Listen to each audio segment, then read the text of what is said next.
Yeah, we sure do. And we're going to be jumping across as many different countries, cities that you could possibly imagine, starting off with the UK, starting off with London, of course. If you remember last week, we were talking about the group stage that did conclude on Monday for Blast Open London. They had their playoff stage this past weekend in a beautiful arena there in London. That crowd was absolutely electric.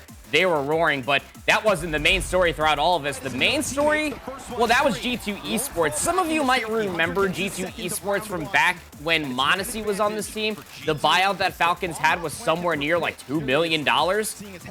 They weren't in grand finals, but G2 sure were. They sure were, and take a look at this pistol round opening up for them against FaZe. You know, these are both two teams that have been kind of struggling to get to those grand finals and make it past some of these opening rounds. And here it is, G2 opening it up with a great round for them, going into this first map of the Inferno where they would have a strong showing versus FaZe. Yeah, they sure did. 2-0 versus FaZe here in the final few moments on Inferno. It's going to be a banana push. Not all of the resources in the world. Hunter, the IGL for this team, was having an absolute masterclass as far as calls are concerned. Mattis in this series was also popping off. On Inferno, they were able to win 13-5 on their map pick, and then going in towards the Dust 2. This was the final few moments here, just trying to bully their way in towards the site. Just felt really disjointed. That FaZe were just completely and utterly defeated within their camps. Jacob, last player alive, new kid on the block, watched his IGL just eat his way through the window into his death.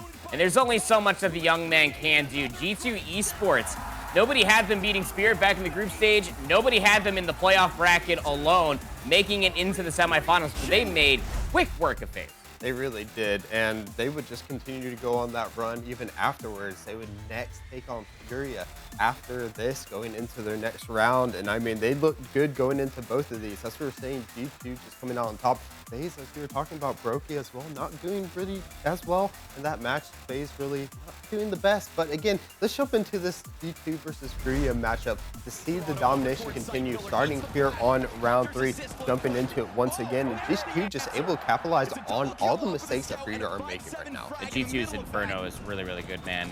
I mean, they were pretty standardized as far as defense is concerned, but like their forces on the G side were absolutely ridiculous. I think that Furia have been continuously stepping up to the plate and constantly raising the ceiling, if you will, as far as what their performance can look like, even back as far as the Austin Major is concerned. But you go in towards this one, and you got your usual suspects still trying to pop off, like Yakindar, trying his best. K-Serrato was trying to meet the pace as well, but like we were talking about, like Mattis on Inferno, this guy just absolutely is a force to be reckoned with. Throughout all the pushes here, all the way through the banana lane, it's just right into their hands. It's going to be round number 10-1 for G2. They would inevitably win this map 13-5, then going into Mirage, where they would seal the deal with a 2-0 win. Yeah, Mirage, once again, just coming out strong, having a much easier time closing out this second map versus Furia than they had versus FaZe on theirs. Here we go, see them moving up.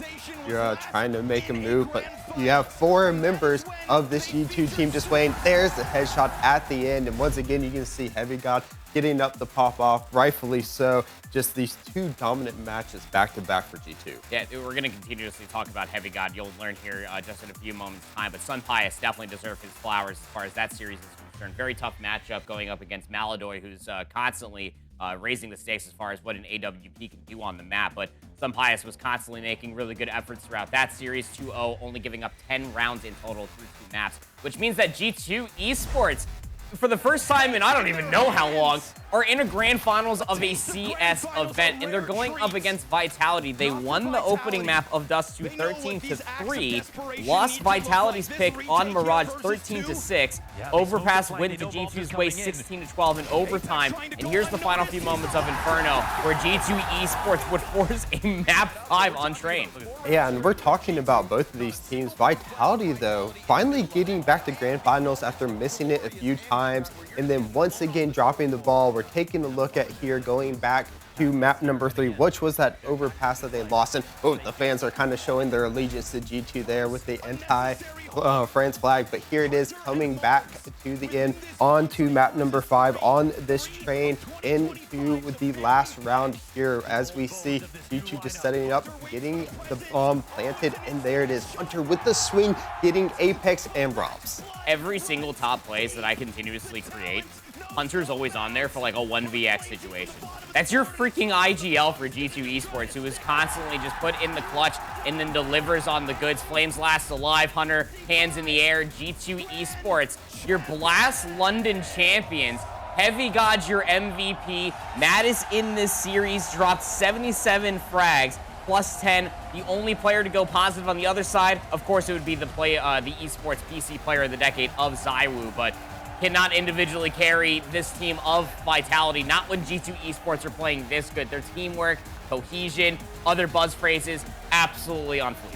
Yeah, and as you were talking about earlier, they had traded off Monacy, this amazing player, and now they're making the run upwards, and you're just going to see they're finally getting some of those games under their belt. They had some of the last tournaments they had were kind of shaky, but leading into this one, looking really good. And then facing off against a Vitality team who has not made it to the grand finals, but when they have, they've been beating everyone, and this time it was G2 came out on top. I think what's most interesting from the G2 Esports perspective, we continuously talked last week, especially for Team Liquid's fall from grace, where like they're not going to be able to make an impact for their VRS rankings. This is massive going for G2 Esports. Like they were behind FaZe, I think somewhere in like the mid to later teens as far as the rankings are concerned.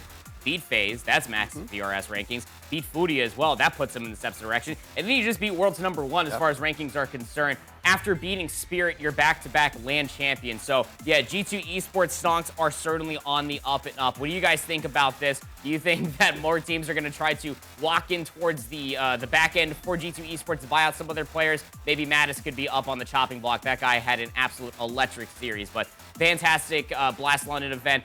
Big shout-outs to all involved, and of course the G2 Esports off of their championship win. But